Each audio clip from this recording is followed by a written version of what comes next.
El 21 de abril de 2025, el mundo despertó con una noticia que sacudió los cimientos del Vaticano. El Papa Francisco había fallecido. Aunque esto ya de por sí conmociona, lo verdaderamente inquietante es lo que puede ocurrir ahora. Desde hace tiempo, estudiosos, astrólogos y hasta miembros del clero venían advirtiéndolo. Su muerte no sería un hecho aislado. Entre eclipses, fechas simbólicas y filtraciones de documentos enigmáticos, todo parecía señalar este momento. Lo que muchos aún desconocen es que la partida de Francisco podría marcar el inicio de una etapa sumamente crítica tanto para la Iglesia Católica como para la humanidad. San Malaquías, un arzobispo del siglo XI, dejó una lista profética con 112 lemas, cada uno asignado a un pontífice. El Papa Francisco ocupa el número 111. El siguiente sería el último, Pedro el Romano. Este nombre no solo tiene una carga simbólica, sino que también podría esconder una severa advertencia. Pero eso no es lo más inquietante. La coincidencia con fenómenos astronómicos, las reuniones privadas en el Vaticano semanas antes de su partida, y ciertos mensajes ocultos en publicaciones como The Economist. Todo parece orquestado, como si todo hubiera sido anticipado. Aquí no estamos hablando solo de fe, sino de rituales, de manipulación y del posible surgimiento de un nuevo líder espiritual, uno que no sería elegido por inspiración divina, sino por intereses muy concretos, uno que podría estar ya entre nosotros. Algunos lo han comenzado a llamar el Papa Negro. ¿Quién estaría detrás de todo esto? Tal como hemos revelado en nuestros espacios durante meses, los verdaderos manipuladores no son humanos. Hablamos de los arcontes y reptilianos. Estas entidades no solo se han infiltrado en la cúpula vaticana, también operan en las esferas más altas del poder mundial. Si realmente quieres comprender lo que ocurre, abrir tu mente y ver más allá de lo evidente, presta atención. Porque el Apocalipsis no es una metáfora, está más cerca de lo que imaginas. A los 88 años, el máximo representante de la Iglesia dejó este mundo, según confirmó un comunicado leído por el cardenal Kevin Farrell. El fallecimiento ocurrió a las 7:35 am, hora local de Roma. Aunque se dijo que fue consecuencia de una enfermedad pulmonar crónica, hay demasiadas piezas que no encajan. No por la muerte en sí, sino por todo lo que rodeó el evento y lo que ha venido ocurriendo desde entonces. Francisco estuvo internado 38 días por una neumonía severa.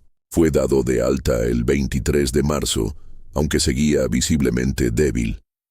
Sin embargo, el domingo de Pascua reapareció en público para impartir la bendición Urbi et Orbi desde el balcón vaticano. Esa fue su última aparición con vida. Lo curioso es que ese día no era cualquiera. Coincidía con un momento astronómico exacto, 9 días después de un eclipse lunar total, conocido como luna de sangre.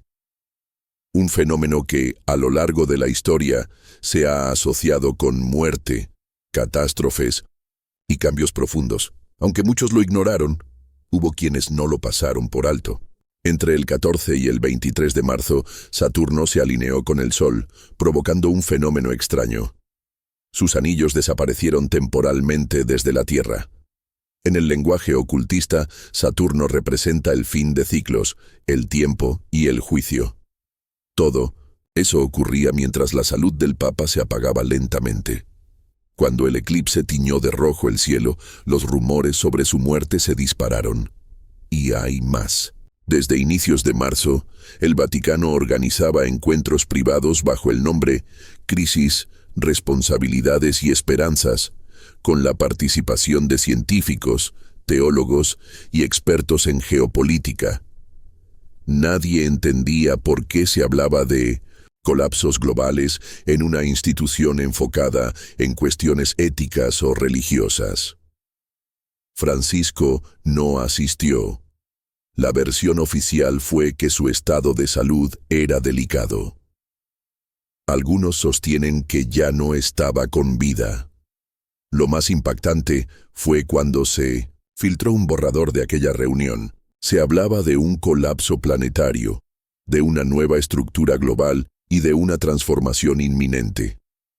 Y todo esto sucedía antes del anuncio oficial del fallecimiento.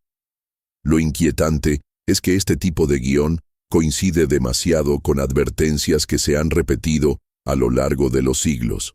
El Vaticano rara vez comunica de inmediato el fallecimiento de un papa. Suelen esperar el momento más oportuno, cuando todo está estratégicamente preparado.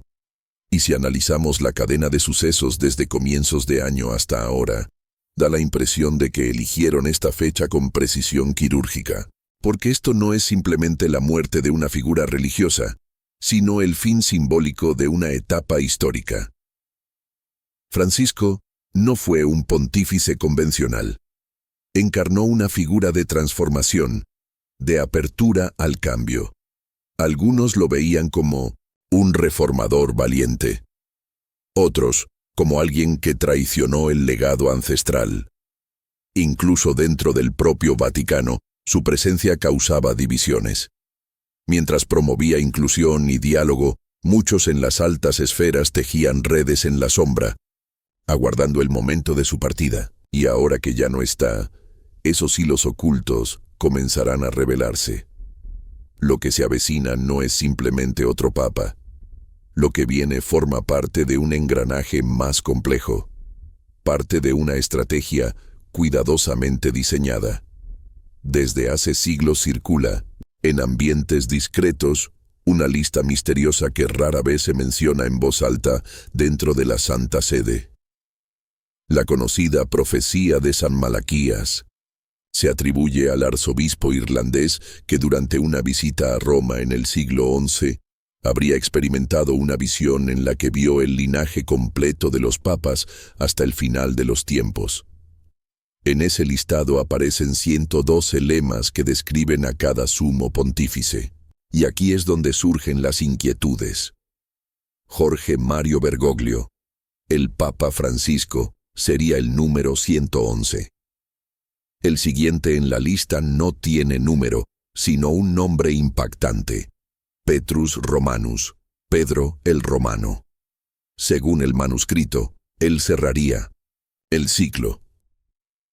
Durante años se consideró que este texto carecía de validez histórica, que sus frases eran demasiado vagas y que jamás fue admitido como oficial por el Vaticano. Pero eso no lo hace inexistente.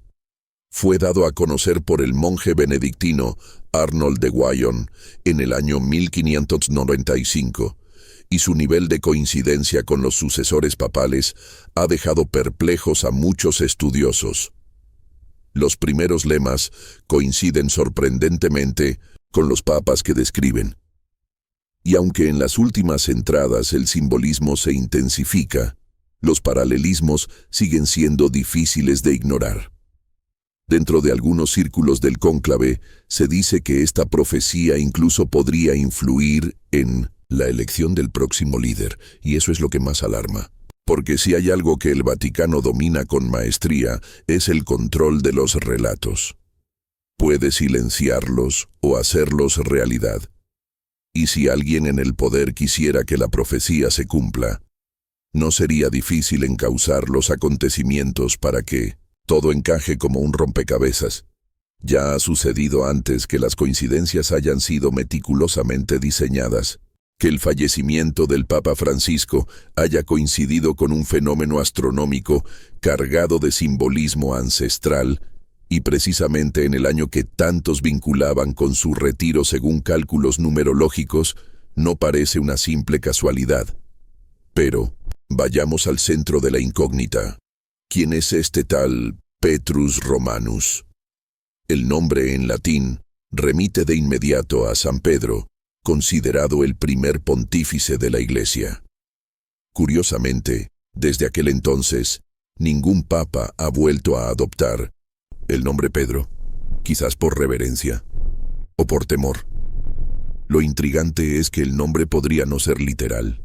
Diversos estudios del texto sugieren que Pedro el Romano podría representar a cualquier figura estrechamente relacionada con Roma, ya sea por su procedencia, su nombre o su función dentro del clero.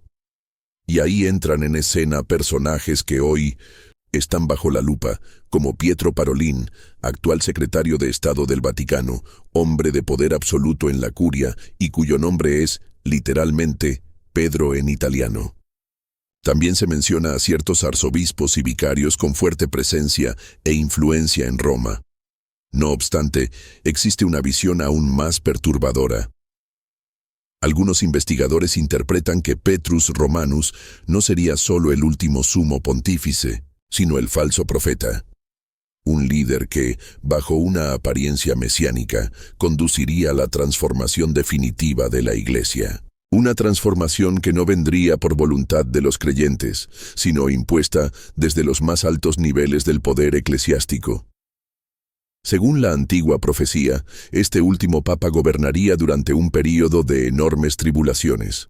Y basta con mirar el panorama global para preguntarse si ya estamos viviendo ese tiempo. Los escándalos se acumulan, las tensiones dentro del Vaticano aumentan, y todo indica que algo se está resquebrajando en lo más profundo de la institución. Con la partida de Francisco, el escenario queda listo para el ingreso de una figura nueva. Una que tal vez no sea elegida por la fe, ni por el pueblo. Reducir al Vaticano a una simple organización religiosa es ignorar su verdadera dimensión. La Santa Sede lleva siglos operando como uno de los núcleos de poder más sofisticados del mundo. Allí no solo se discuten temas espirituales, se tejen acuerdos estratégicos, se protegen secretos delicados, se manejan influencias globales y, sobre todo, se perpetúa una estructura de control que ha sobrevivido a siglos de caos y transformación. Y si piensas que solo los cardenales mueven las piezas, estás dejando fuera la parte más oscura del rompecabezas. Detrás de las murallas vaticanas, actúan fuerzas que no responden a las reglas del mundo visible.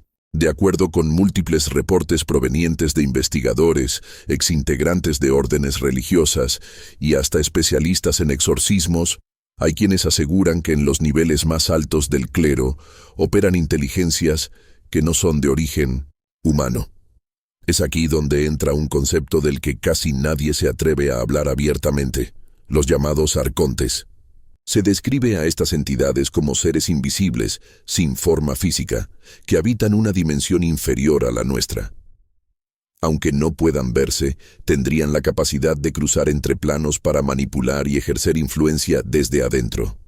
No, recurren a la violencia directa. Actúan a través de ideas, pensamientos y planes cuidadosamente inducidos. Se instalan en las conciencias de figuras clave y las guían, dictando acciones sin que estas personas sean del todo conscientes. Algunas tradiciones gnósticas aseguran que estos entes han estado presentes en las altas esferas del Vaticano por generaciones. Pero la cosa no queda ahí. Existe otro nivel aún más inquietante, el de los reptilianos. A diferencia de los arcontes, estos sí tendrían una forma definida, aunque oculta bajo apariencia humana. Se infiltran en estructuras de poder, ya sea políticas, económicas o religiosas. Por eso no sorprende que ciertos personajes del Vaticano parezcan estar por encima de cualquier autoridad, incluso del Papa mismo. Algunos investigadores afirman que hay obispos, arzobispos e incluso cardenales que estarían actuando bajo influencia directa o indirecta de estos seres. ¿La razón? Son ellos quienes marcan el rumbo. Porque hace mucho tiempo que la Iglesia dejó de ser una institución enfocada en los principios de Jesús, para convertirse en una herramienta de control global. ¿Cómo se puede justificar que una organización que predica la pobreza maneje una de las mayores reservas económicas del planeta? ¿Cómo es posible que muchos de sus líderes vivan rodeados de lujos mientras sus seguidores son llamados al sacrificio? La respuesta parece clara. La Iglesia ya no opera bajo valores espirituales, sino bajo una estructura que busca mantener a la humanidad distraída, dormida y desconectada de su verdadero poder.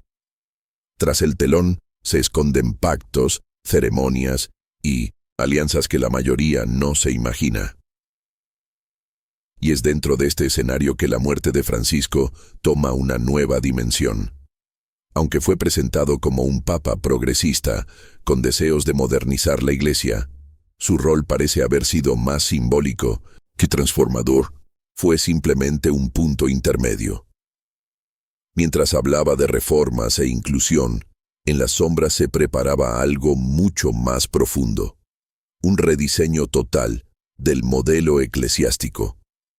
Y ese nuevo modelo no tiene como objetivo acercarse a lo divino, sino a algo muy distinto. Ahora se aproxima la etapa final, la aparición de un personaje que proyectará paz, esperanza y renovación. Sin embargo, esa figura será parte del engranaje de un plan que lleva siglos gestándose. Tendrá carisma, un discurso que tocará corazones, pero su misión estará alineada con los intereses de quienes mueven los hilos en lo oculto. Con la salida de Francisco, el proceso ya ha comenzado. Las piezas dentro del Vaticano se mueven rápidamente, y todo apunta hacia una sola incógnita crucial. ¿Quién tomará su lugar? Uno de los nombres que ha cobrado mayor protagonismo recientemente es el del cardenal ganés Peter Turkson, reconocido por su enfoque en temas sociales y ambientales dentro de la Iglesia. Fue presidente del Consejo Pontificio para la Justicia y la Paz, y su imagen ha sido pulida con esmero. Un referente accesible, defensor del medio ambiente conciliador y equilibrado, con un discurso que parece hecho a medida para los medios de comunicación. Pero hay un aspecto que muchos prefieren no destacar, su origen africano. Y este detalle no es menor, ya que se enlaza con una antigua teoría que ha cobrado fuerza con el paso del tiempo, la llegada del llamado Papa Negro. Este concepto ha sido muchas veces malinterpretado. Algunos lo vinculan con el líder de los jesuitas, a quien se le apoda el Papa en la sombra. Pero en este caso el sentido es otro. La figura del Papa Negro está relacionada con antiguas profecías sobre el fin de la Iglesia tal como la conocemos. Se trataría de un personaje imprevisto, elegido en medio de una tormenta, cuya llegada simbolizaría una ruptura total con la tradición. Para algunos teóricos, sería una encarnación de Petrus Romanus. Para otros, el profeta falso descrito en el Apocalipsis, encargado de preparar el camino del Anticristo. Y lo inquietante es que Turkson, por su magnetismo personal, sus ideales globales y su apariencia de pacificador, encaja perfectamente con ese perfil. Turkson aparece como el candidato ideal para un nuevo rumbo, ya que representa inclusión, renovación y, sobre todo, una transformación drástica de la Iglesia tradicional en favor de una nueva narrativa mundial. Es el tipo de figura que las altas esferas desean impulsar. Tolerante, integrador, pero al mismo tiempo perfectamente alineado con la ideología dominante. Y si a esto se le añade el simbolismo de ser el primer papa africano moderno, el impacto mediático sería abrumador. No se trata solo de una figura religiosa, sino de un símbolo. Uno que diga al mundo que el Vaticano ya no es el mismo. Lo que no se revela es quién está orquestando ese cambio. Al mismo tiempo, otro nombre comienza a resonar con fuerza. El del arzobispo Wilton Daniel Gregory, de Washington, el primer cardenal afroamericano en la historia de Estados Unidos. Su perfil es aún más progresista que el de Turkson. Ha defendido abiertamente los derechos de la comunidad LGBT, ha promovido reformas internas y ha alzado la voz sobre múltiples problemáticas sociales. Sin embargo, su falta de vínculos sólidos con la cúpula vaticana podría jugar en su contra. Aún así, si el cónclave opta por una elección más disruptiva y simbólica, Gregory podría convertirse en el as bajo la manga. Y si llegara a hacerlo, Estaríamos ante un punto de inflexión, ya que tanto Turkson como Gregory representan, desde diferentes ángulos, la figura que algunos grupos llevan tiempo queriendo imponer, la del Papa transformador. No uno que eleve la espiritualidad, sino uno que la vacíe de contenido, para llenar el vacío con un mensaje diluido, superficial y completamente estandarizado. Un mensaje que funcione como puente hacia una espiritualidad globalizada, desprovista de raíces, normas o esencia. Por eso, la elección del próximo líder de la Iglesia no será un hecho fortuito, será el resultado de una táctica cuidadosamente diseñada. Lo más paradójico es que, mientras el mundo observa con curiosidad morbosa la elección papal, muy pocos se están haciendo la verdadera pregunta: ¿qué se perdió en el trayecto? Porque lo que Jesús predicaba no se parece en nada a lo que hoy representa la institución eclesiástica. Durante generaciones, su mensaje fue alterado, censurado y transformado en una herramienta de dominio. Lo que está en juego no es solo la fe, sino el control. Control sobre la mente, el alma y la percepción de lo que es real. Jesús no vino a construir templos ni a imponer jerarquías. Su enseñanza apuntaba al despertar personal, a la conexión interior, a liberarse de las cadenas invisibles impuestas por los sistemas de poder. Por eso fue eliminado. Por eso su figura terminó absorbida por el mismo sistema que él vino a desafiar. Desde entonces, todo lo que siguió fue una versión distorsionada. Santos impuestos por intereses políticos, textos eliminados por su poder revelador, concilios que establecieron lo que era herejía y lo que no. Todo con un único fin: evitar que pudieras ver más allá de lo permitido.